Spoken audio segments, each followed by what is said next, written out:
Schmerzen im Schulter- und Nackenbereich, Verspannungskopfschmerzen oder auch Asymmetrien im Gesicht, dann ist dieser Test für dich. Und zwar wollen wir jetzt mal feststellen, ob das der Grund ist, warum du Schmerzen hast. Dafür stellst du dich ganz normal hin und jetzt machst du Folgendes. Du versuchst die Hände, so wie ich, ganz sanft aneinander schlagen zu lassen. Du kannst dabei gerne die Augen schließen und in irgendeinem Moment hältst du das Ganze fest und nimmst jetzt deine Finger nach oben. Du siehst, meine Finger sind fast auf gleicher Höhe und jetzt machst du das Gleiche, nur beißt du richtig die Zähne zusammen. So. Und jetzt nochmal.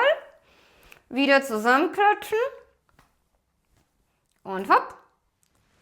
Und schau mal, was passiert.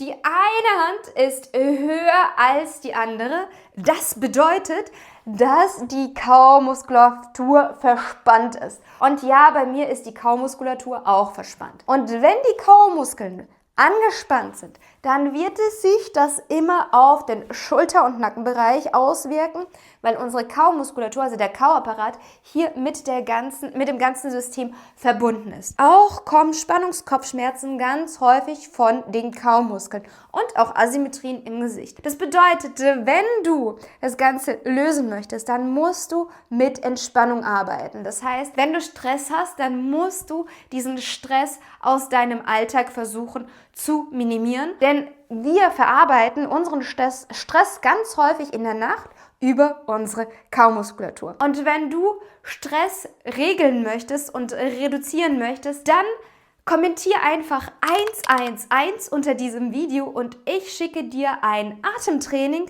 mit dem du auch schon den ersten Schritt gehen kannst, um wieder in die Entspannung zu kommen.